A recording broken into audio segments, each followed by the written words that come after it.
E abre comigo a tua Bíblia lá em 1 Reis, no capítulo 21. A gente vai ler esse capítulo todo, eu vou começando a ler porque ele é um pouquinho longo. A vinha de Nabote. Naquela época, um homem chamado Nabote de Jezreel possuía um vinhedo que ficava ao lado do palácio de Acabe, rei de Samaria. Certo dia, Acabe disse a Nabote: como sua videira fica tão próxima do meu palácio, quero comprá-la para fazer uma horta. Em troca, darei a você uma videira melhor, ou, se preferir, pagarei o valor em dinheiro. Nabote, porém, respondeu: o Senhor me livre de lhe entregar a herança que recebi dos meus antepassados. Então Acabe foi para casa indignado e aborrecido por causa da resposta de Nabote. O rei foi deitar-se, virou o rosto e não quis comer. Qual é o problema? Perguntou sua esposa Jezabel. Por que você está tão aborrecido que nem quer comer? Acabe respondeu: pedi a Nabote de Jezreel que me vendesse sua videira, ou que a trocasse por outra, mas ele não quis. Afinal, você é o rei de Israel ou não é? Disse Jezabel. Levante-se, coma alguma coisa e não se preocupe com isso. Conseguirei para você a videira de Nabote. Então ele escreveu cartas em nome de Acabe, selou-as com o selo do rei e as enviou para as autoridades e outros líderes da cidade onde Nabote morava. Nas cartas, ela ordenava: reúnam os habitantes da cidade para jejuar e coloquem Nabote num lugar onde todos possam vê-lo. Mandem sentar-se de frente com ele 2 homens de mau caráter que o acusem de amaldiçoar a Deus e o rei. Depois, levem-no para fora e matem-no por apedrejamento. As autoridades e os outros líderes da cidade seguiram as instruções dadas por Jezabel em suas cartas. Convocaram os habitantes da cidade para um jejum e colocaram Nabote num lugar onde todos podiam vê-lo. Então 2 homens de mau caráter vieram, sentaram-se de frente para ele e o acusaram diante de todo o povo, dizendo: ele amaldiçoou a Deus e ao rei. Em seguida foi arrastado para fora da cidade e morto por apedrejamento. Os líderes da cidade mandaram avisar Jezabel: Nabote foi apedrejado e está morto. Quando Jezabel ouviu a notícia, disse a Acabe: lembra-se da videira de Nabote, da videira que Nabote se recusou a vender? Agora você pode ficar com ela, Nabote está morto. Acabe desceu de imediato à videira de Nabote para tomar posse dela. Contudo, o Senhor disse a Elias, de Tisbe: vá encontrar-se com Acabe, rei de Israel, que governa em Samaria. Ele estará na videira de Nabote para tomar posse dela. Transmita-lhe a mensagem: assim diz o Senhor, não foi suficiente para você matar Nabote? Era preciso que também roubasse a propriedade dele? Por causa do que você fez, os cães lamberão o seu sangue no mesmo lugar onde lamberão o sangue de Nabote. Quer dizer que você me encontrou, meu inimigo? Disse Acabe a Elias. Sim, respondeu Elias. Vim porque você se vendeu para fazer o que é mal aos olhos do Senhor. Agora o Senhor diz: trarei desgraça sobre você e o exterminarei e destruirei todos os seus descendentes do sexo masculino em Israel, tanto escravos como livres. Acabarei com sua família como fiz com a família de Jeroboão, filho de Nebate, e com a família de Baza, filho de Aías, pois você provocou minha ira e levou Israel a pecar. E quanto a Jezabel, o Senhor diz: cães devorarão o corpo de Jezabel no campo em Jezreel. Os membros da família de Acabe que morrerem na cidade serão comidos pelos cães, e os que morrerem no campo serão comidos pelos abutres. Não houve ninguém que tenha se vendido tão completamente para fazer o que é mal aos olhos do Senhor como Acabe, influenciado por sua esposa Jezabel. Sua prática mais repugnante foi adorar ídolos, como havia feito os amorreus, povo que o Senhor tinha expulsado de diante dos israelitas. Quando Acabe ouviu essa mensagem, rasgou suas roupas, vestiu-se de pano de saco e jejuou. Passou a dormir em cima de panos de saco e a andar cabisbaixo. Então Elias de Tisbe recebeu outra mensagem do Senhor: vê como Acabe se humilhou diante de mim? Por isso não trarei calamidade durante sua vida. Farei cair a calamidade sobre os filhos dele e destruirei a sua dinastia. Amém. Vamos orar? Senhor, que a Tua palavra seja revelada aos nossos corações nessa noite. Fala conosco em nome de Jesus. Amém. Queridas, eu quero falar com vocês sobre esse casal tão conhecido da palavra, que é Acabe e Jezabel. E existe algo mais perigoso do que um pecado escancarado. E esse perigo são os padrões invisíveis que governam o nosso coração, em silêncio. Sabe, nem toda mulher aqui está matando alguém como Jezabel. Eu acho que nenhuma, amém. Acho que nenhuma que está assassinando uma pessoa. Mas muitas estão matando ambientes, muitas estão matando relacionamentos, muitas estão matando seus próprios propósitos, com atitudes que elas se parecem normais. Elas parecem que são atitudes comuns de se ter, que são até lícitas, coisas que são aceitáveis aos olhos humanos. Comportamentos sutis que dominam de fato a nossa alma. E uma mulher, gente, quando ela tem a sua alma dominada, ela consegue fazer coisas e tomar atitudes como essa mulher aqui, como Jezabel. E quando a Bíblia fala que ela mandou cartas, ela assinou as cartas, né? Ela selou as cartas naquela época era um anel, com um anel do rei. Então ela pega o selo, a assinatura, né? O anel que o marido dela usava, e ela vai lá e ela coloca os pés pelas mãos, digamos assim. Mas a pergunta dessa noite na verdade, a pergunta dessa noite não é se você é como Jezabel. Até porque quando a gente faz esse tipo de pergunta para nós mesmas, eu certamente falaria, claro que não. Você é como Jezabel? Claro que não. Você faria algo que Jezabel fez dessa forma? Claro que não. Mas a pergunta não é essa, a pergunta é: quem está no controle das suas decisões? Quem está no controle das suas decisões? Quem está no controle das suas emoções? Porque sempre que Deus não governa, algo ou alguém governa. Alguma coisa está mandando, se não é Deus que está direcionando você. E eu quero voltar aí para o contexto desse texto, né? De 1 Reis 21. Acabe era rei de Israel e ele deseja a vinha de Nabote. Ele deseja, né, a videira, a terra. As terras de Nabote. Só que Nabote se recusa, porque naquela época, a lei mosaica, quando você tem uma terra recebida por herança, você não pode vender. Você não pode vender, porque isso é como se você fosse infiel a Deus. E aí, Nabote, ele se recusa por fidelidade à herança dada por Deus. Então, aquela terra, ela passaria por todas as gerações daquela família. Se você tiver mais curiosidade, lá em Números 36, 7, mais ou menos, fala um pouco sobre isso, dessa lei. E aí Acabe, o que ele faz? Ele reage como uma criança mimada. Ele fica emburrado, ele fica deitado, ele fica sem comer. E aí, quando a gente olha para Acabe, isso soa familiar para você? Você ficar emburrada? Quando alguém não faz o que você quer? Você fica estressada? Quando as coisas não saem do seu jeito? Você fica de mal com a vida? Você fica de mal com o seu marido? Você fica de mal com Deus? Você fica de mal com a sua amiga? E aí você dá um gelo nela?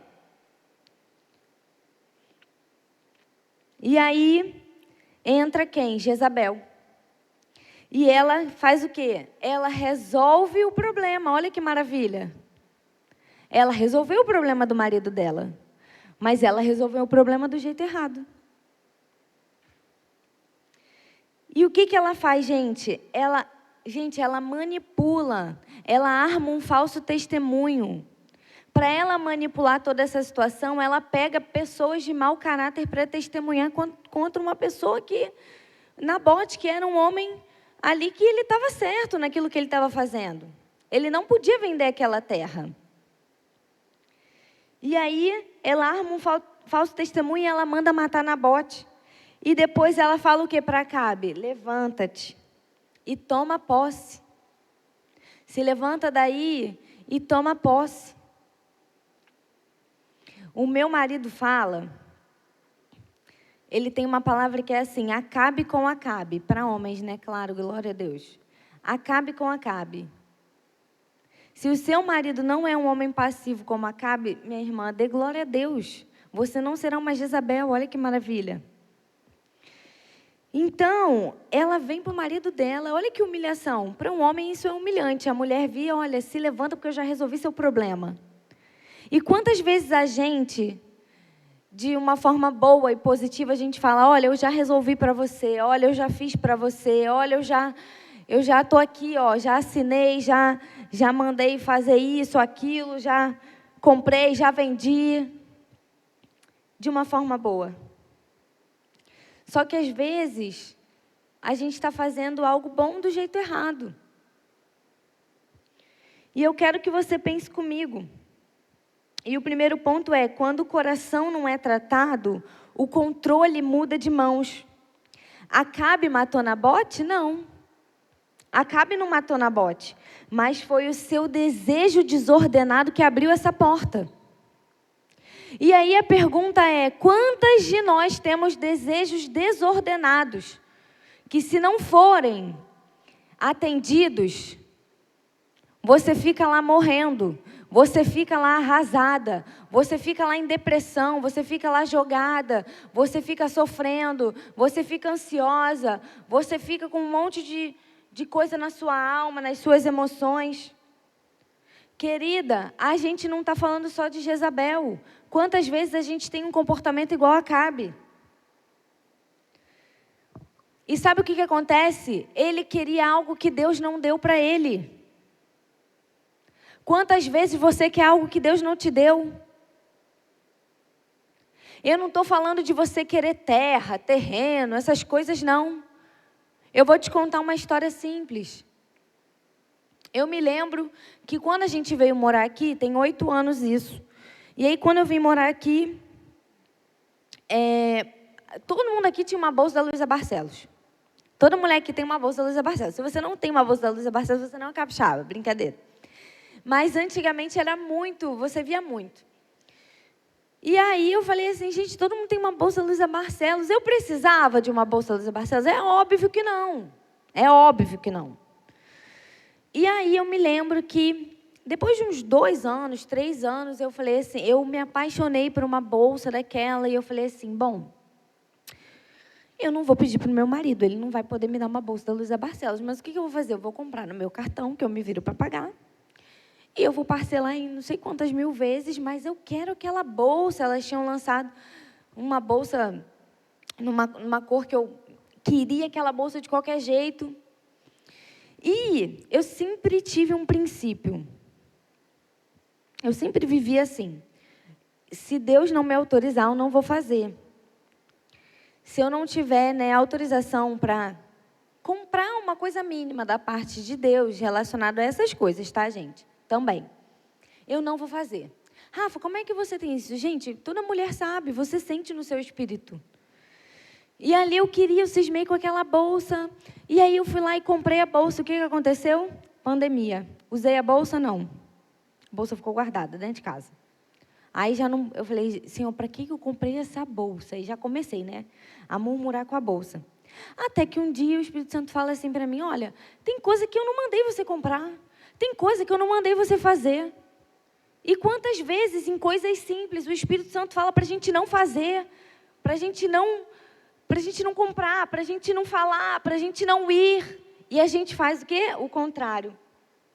E aí ele falou E eu falei assim, meu Deus! Aí eu já comecei a ficar nervosa, né? Porque eu falei assim, eu já não quero nem mais uma coisa que Deus já falou que não é para ser minha. Eu já estava querendo me desfazer da bolsa, eu já estava ficando, né?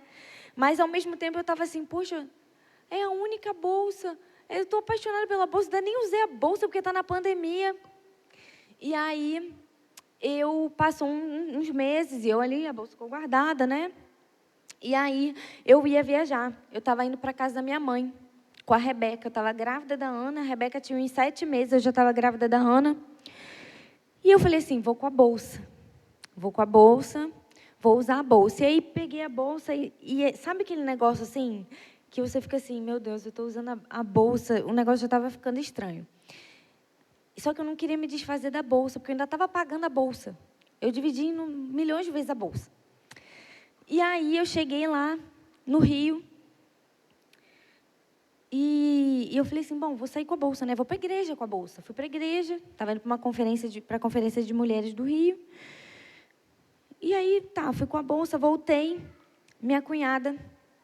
Gente, que bolsa maravilhosa. Eu falei assim, pronto, o Espírito Santo vai mandar eu dar a bolsa para ela. Ela pode comprar um monte de bolsa dessa.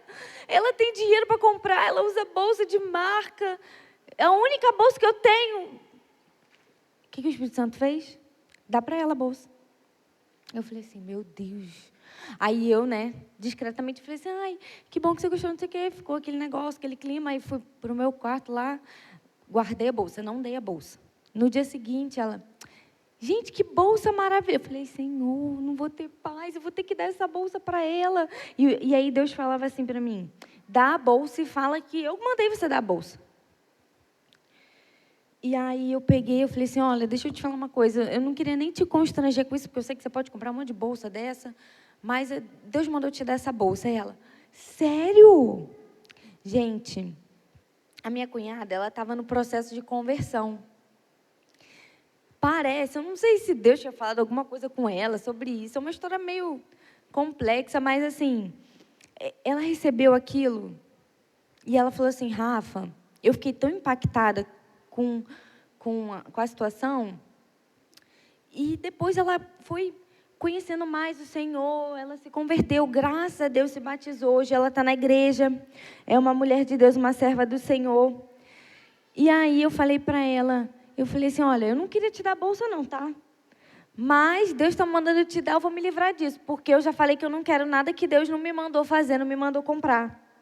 E quantas vezes a gente quer algo que Deus não deu para a gente? Quantas vezes você olha as coisas e você quer, e você acha que você precisa, e você tem uma certa necessidade de ter, de comprar, de falar, de ir, de fazer parte de lugares que às vezes Deus nem te quer naquele lugar, mas porque tem uma mesa bonita, mas porque tem um público legal, e aí você fica querendo se encaixar num lugar que Deus nem está te mandando ir para lá, porque você acha que vai ser bom, sabe? E Acabe, ele queria algo que Deus não deu para ele. Porque ele não aceitou um não. E às vezes a gente não aceita um não do nosso pai, da nossa mãe, do nosso marido. Às vezes você não aceita um não do seu filho. Deixa eu te falar, muitas vezes, quando você não aceita um não de pessoas às quais você está vendo, lidando, se relacionando, você também talvez não aceite não de Deus. Porque se você não aceita o não de uma pessoa a qual você consegue se relacionar aqui, e ver, e falar, e tocar, como é que você fala para mim que você aceita um não de Deus? Porque dói o não de Deus também, gente. Acabe não aceitou um não de Deus, e quantas de nós não aceitamos os nãos de Deus na nossa vida? A gente insiste para fazer as coisas do nosso jeito, a gente insiste para que tudo saia da forma que a gente quer. E aí o que ele faz? Ele se entrega à frustração. Pobre homem, pobre coitada, você vai lá e se entrega à frustração de não ter aquilo que você queria ou que você sonhou. E onde ele deveria governar, ele se omitiu. E onde você tem que governar, que são as suas emoções, você se omite. você se omite. E quando um homem, gente, ou uma mulher se omite, a outra pessoa ou a outra coisa assume o controle da situação. No caso de Acabe, Jezabel assumiu o controle da situação. E aí, quantas vezes você não fez nada?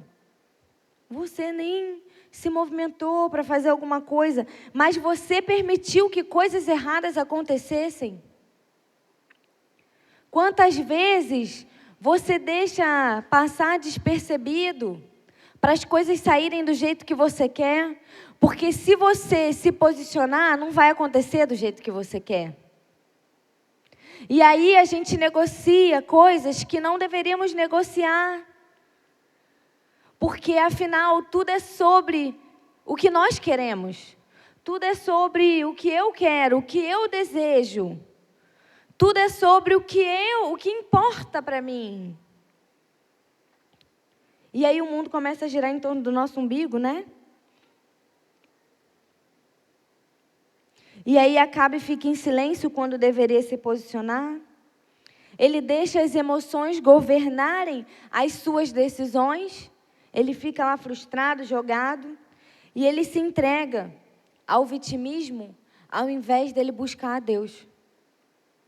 E aí muitas vezes a gente se entrega ao vitimismo.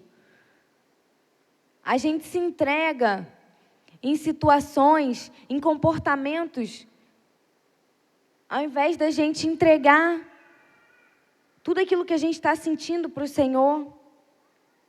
O problema não é só o que nós fazemos, é o que nós permitimos. Não é só o que você está fazendo, é o que você está permitindo que aconteça. Jezabel não era só uma mulher. Jezabel era como se fosse um sistema que agia com manipulação, com controle, intimidação espiritual, domínio emocional. E deixa eu te falar uma coisa, nem tudo o que te controla vem de fora, muitas vezes já está dentro. E aí, está na palavra de Deus, o mal que eu não quero fazer, eu faço. E o bem que eu quero fazer, eu não consigo fazer. Porque a nossa carne grita. Para quê? Para a gente fazer o mal.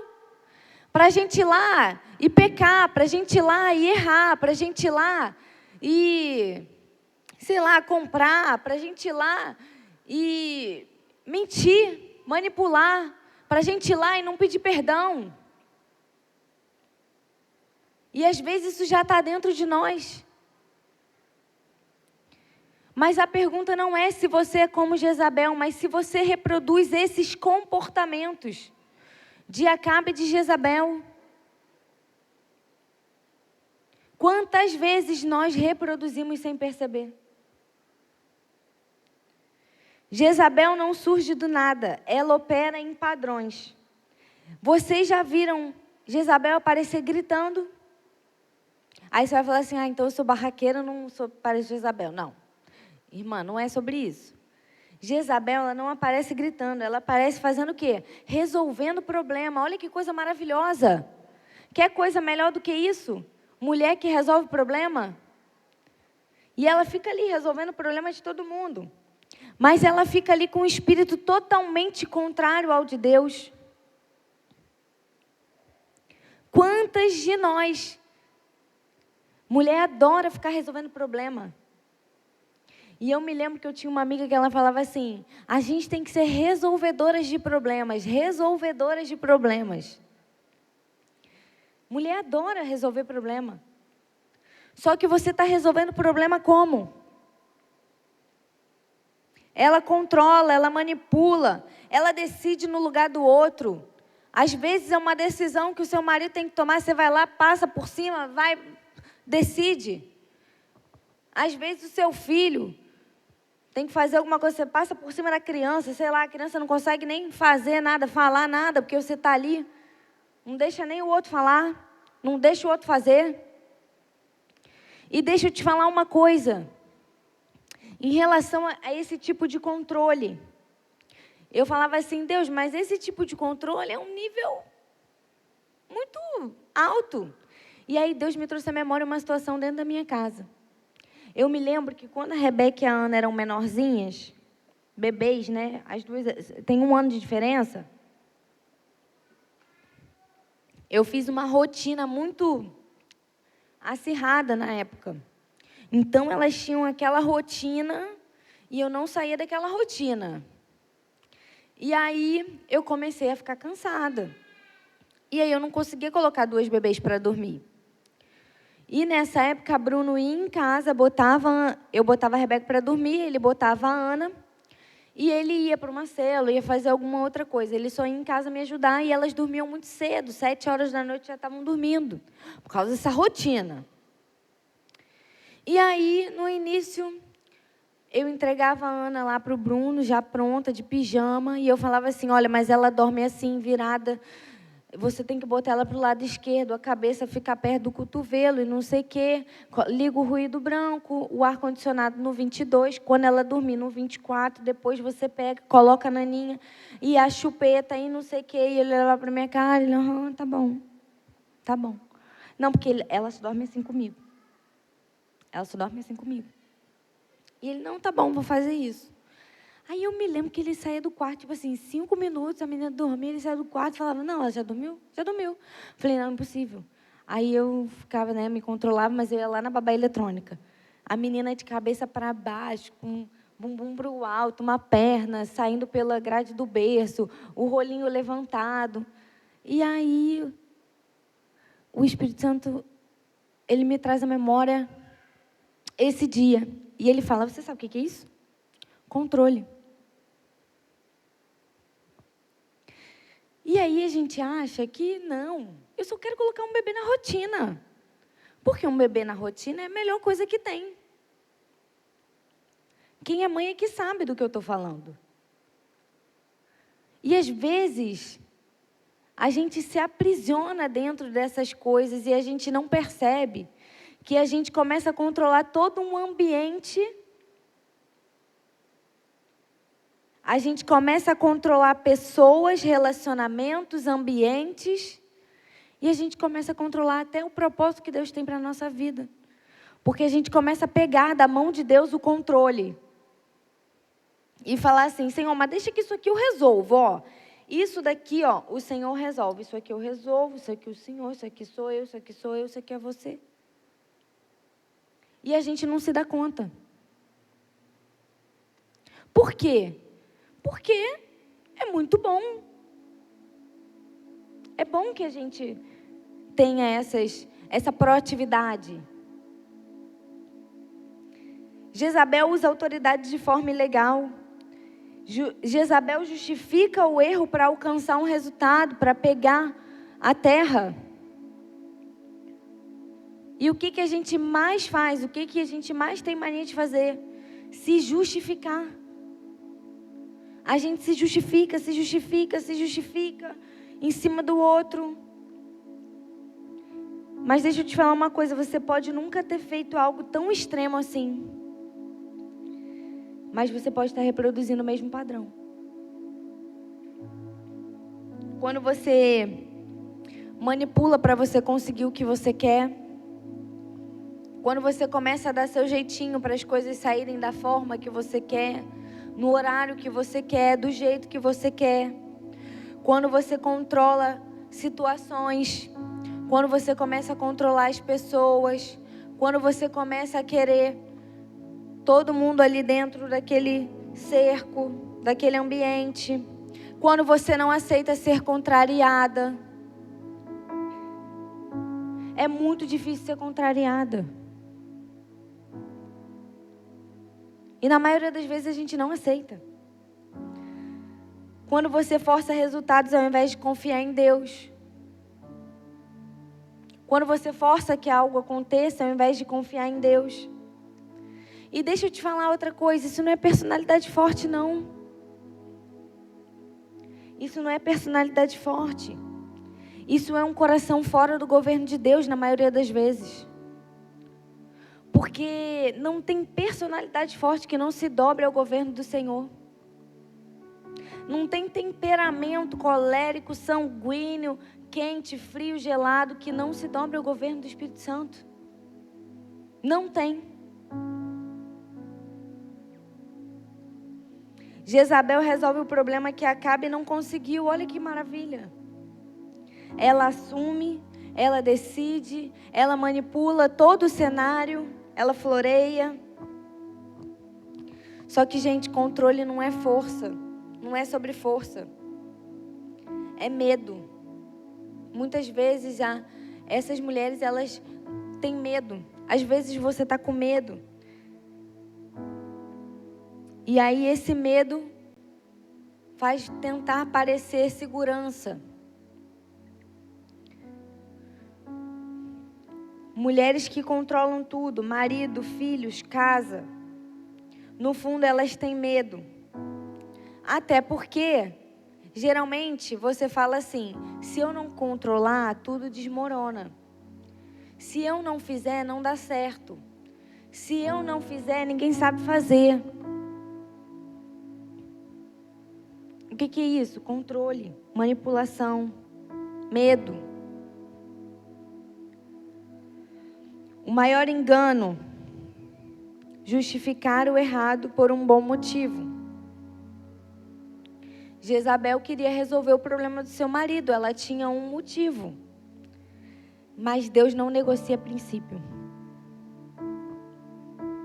Deus não negocia o inegociável. O que ela faz? Ela tem o resultado certo com o método errado.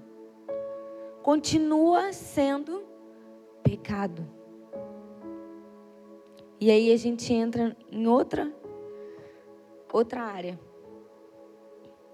Pecado. Quantas vezes você diz, mas eu fiz isso porque eu estava cansada. Mas eu falei assim porque você falou assado. Mas eu só respondi assim porque fulaninho falou desse jeito. Mas eu controlei porque senão nada vai funcionar. Mas eu mandei porque senão ninguém resolve. Sabe o que é isso? Você tentando legitimar um comportamento errado. Deus não unge manipulação. Deus não abençoa controle. Deus não abençoa o controle que você tem, que você quer ter.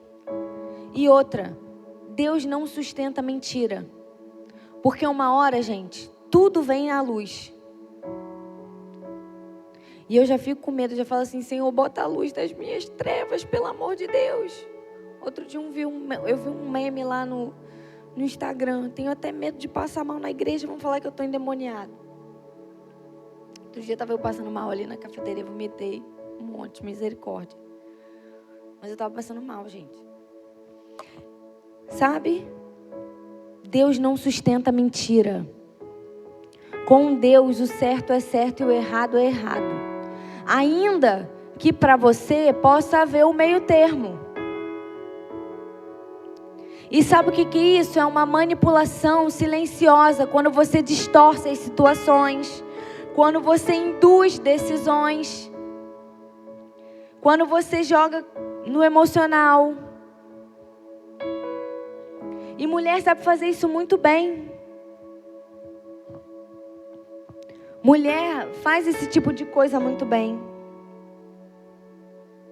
E manipulação é você querer governar sem parecer que está governando. Você querer mandar sem parecer que você está mandando. Você faz todo um caminho ali para fazer o que você quer. Fingindo que é do jeito do seu marido. Fingindo que é do jeito do outro. Não, olha, a gente pode fazer assim, uma ótima ideia e tal, mas vamos fazer assim, assim, assim, do seu jeito, o que ele queria, digamos assim.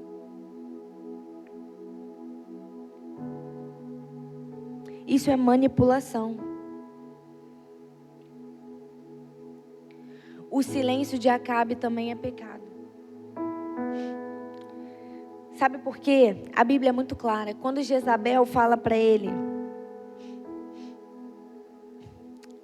Quando Jezabel fala, lembra-se da videira que Nabote se recusou a vender? Agora você pode ficar com ela, Nabote está morto. Acabe desceu de imediato à videira de Nabote para tomar posse dela. Ele perguntou o que ela tinha feito? Ele perguntou? Ele parou e falou assim, Jezabel, mas o que você fez? Nabote está morto, como é que o homem morreu? Ele nem perguntou. Porque ele sabia que ela tinha dado um jeito. E o que ele fez? Ele aproveitou. Ele queria aquela terra. Ele estava lá. E às vezes a gente fica assim também. Em silêncio. Por quê? Porque quando a gente dá o jeitinho de fazer do jeito que a gente quer, e as coisas saem do jeito que a gente quer, a gente não vai transparecer, né? Que por trás tem alguma coisa errada. Acabe sabia. Acabe viu. Acabe se beneficiou, mas ele não confrontou. Ele não confrontou. E tem mulheres aqui que sabem que estão erradas e continua. Sabe que precisa mudar e ignora. Sabe que Deus já falou, mas vive resistindo ao que Deus já falou para fazer. Vive resistindo. E outra, não é só sobre o pecado.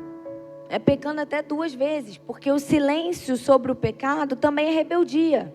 E rebeldia também é pecado.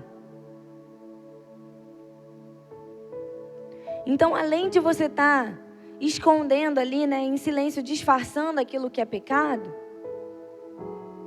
você está pecando de novo, porque você está em rebeldia. E o que acontece? Primeira Reis, lá no capítulo 19, eu vou ler para você, diz assim: por isso Jezabel enviou esta mensagem a Elia, que os deuses me castiguem severamente se até amanhã nesta hora eu não fizer a você o que você fez aos profetas de Baal. Elias havia matado todos os profetas, destruído todos os profetas de Baal. E aí Jezabel vai lá e fala. O que ela faz com Elias? Ela intimida ele. O que Elias faz? Elias foge.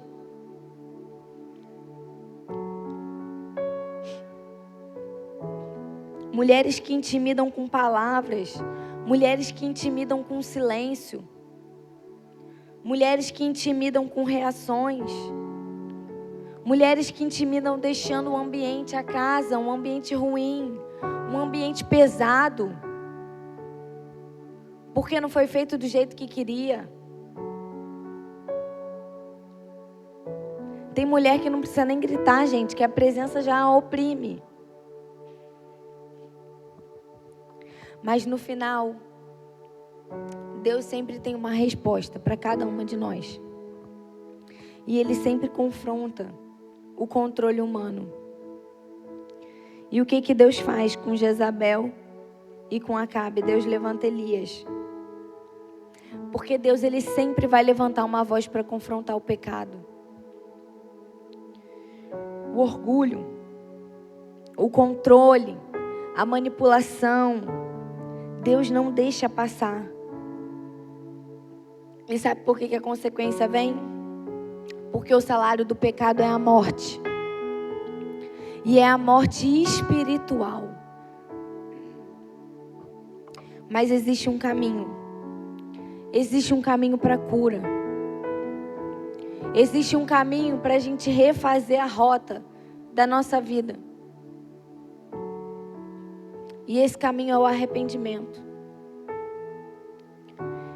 Então eu vou precisar me arrepender todos os dias? Sim. A gente precisa se arrepender todos os dias. Existe um caminho para a cura. A gente precisa se arrepender. A gente precisa se quebrantar. A gente precisa entregar esse controle. Precisa haver rendição ao Espírito Santo. Porque senão você vai passar a vida emburrada. Você vai passar a vida chateada com aquilo que falaram para você, com aquilo que fizeram para você. E outra, enquanto você precisar governar tudo, Deus não governa nada. Deus não direciona nada. Deus não abençoa. Só que existe transformação. Lá em Tiago 4:7 diz assim: sujeitai-vos, pois, a Deus, resisti ao diabo e ele fugirá de vós. A ordem é clara. Sujeitai-vos a Deus. Abra mão do controle. Abra mão do controle. Sujeite-se a Deus. Resista ao diabo. Para de reproduzir o mesmo comportamento destrutivo. Para de reproduzir o mesmo padrão. Para de ter a mesma resposta sempre. Muitas vezes a gente quer resistir. A gente não quer se sujeitar. Só que sem rendição não tem libertação. E eu posso te falar uma coisa. Se Jezabel fosse um espírito, seria muito mais fácil. Porque você expulsa, vai lá, acabou, tchau. Tá livre, tá liberta. Só que tratar comportamento, mudança, caráter, leva tempo. E outra, dói. E dói todos os dias. Todos os dias dói. Rafa, por que você está falando isso? Porque eu passei por isso. E dói todo dia. Você pode não ser Jezabel, mas você pode estar vivendo sobre o mesmo padrão. E hoje Deus está te perguntando: quem governa as suas emoções?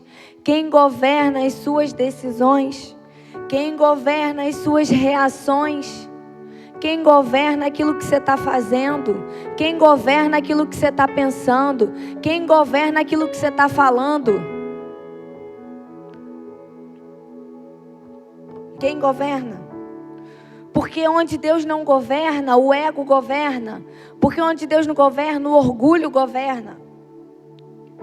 A dor governa. Tem mulher aqui hoje que está aqui assim: ah, mas Deus falou que eu tenho um ministério com casais e o meu casamento está quase acabando. Meu casamento está por um fio. Deixa eu te falar uma coisa: quebra o seu orgulho. Tira a sua capa de orgulho. Cede uma vez na vida. Você consegue ceder uma vez na vida? Você consegue ouvir uma direção do seu marido uma vez na vida? Quebra seu orgulho. Tem mulher aqui que tem ministério com mulheres. Deixa eu te falar, sai do vitimismo. Quebra o orgulho. Porque se chegar lá na frente, o primeiro não que você receber, você vai fazer o quê? Você vai falar: Deus mentiu. Deus mentiu.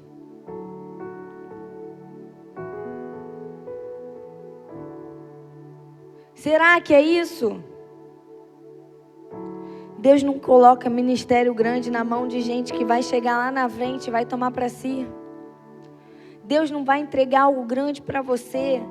Se chegar lá na frente, você olhar e falar assim: meu Deus, olha isso, é meu. Fulaninha. E no início tudo é para o Senhor. Deus não entrega coisa grande para a mulher que repete o mesmo comportamento há 10 anos. Não adianta. Deus não entrega ministério grande para a mulher que acha que o problema sempre é o outro, nunca ela. Você vive se justificando porque todo mundo ao seu redor está errado. E você está sempre certa, coitada. Vitimismo. E existem alguns padrões invisíveis que governam o nosso coração em silêncio. E nem sempre é um pecado escandaloso, nem sempre é um assassinato. graças a Deus. Mas não é um assassinato. Mas são governos sutis que tiram Deus do trono. São coisas pequenininhas que tiram Deus do centro, que tiram Deus do altar de adoração que Ele tem que ter na nossa vida. Você diz que está ajudando, mas na verdade você está decidindo tudo, você está dirigindo tudo, você está dominando tudo. Você não confia em Deus, você não confia nas pessoas. Você precisa que tudo seja do seu jeito. Isso não é zelo, é falta de rendição. Isso é controle disfarçado de cuidado. Manipulação emocional. Você não fala diretamente, mas você usa o silêncio, a cara fechada, indireta. Você chora. Às vezes você está lá chorando. Mas eu não quis fazer isso, falar desse jeito, fazer isso. Faz o outro se sentir culpado. Conduz situações sem parecer que está controlando.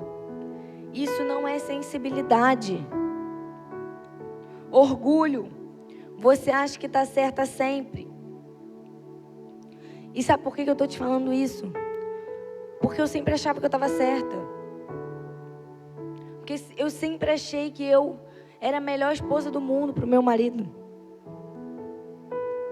Até que um dia meu marido falou assim: eu não aguento mais você.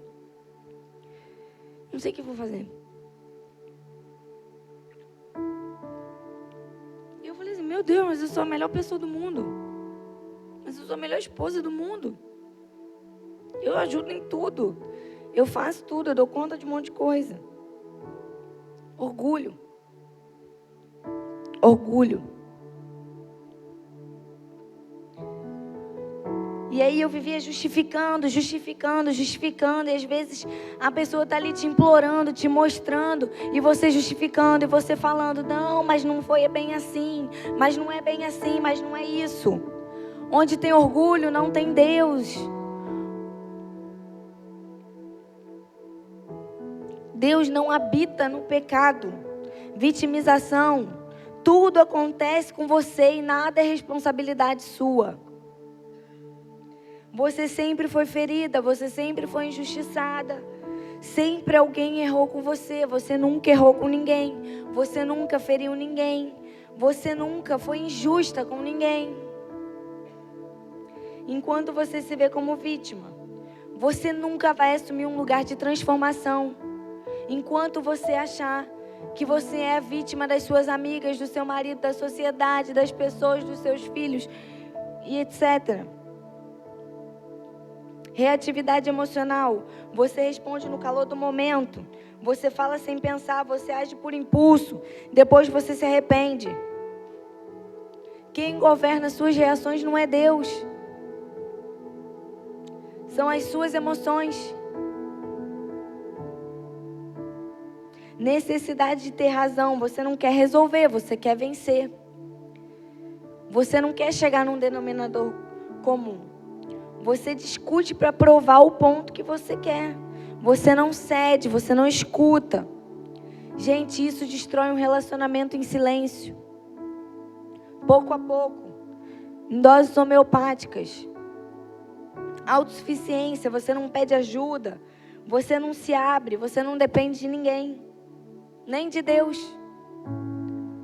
Porque quem não depende de ninguém não depende de Deus.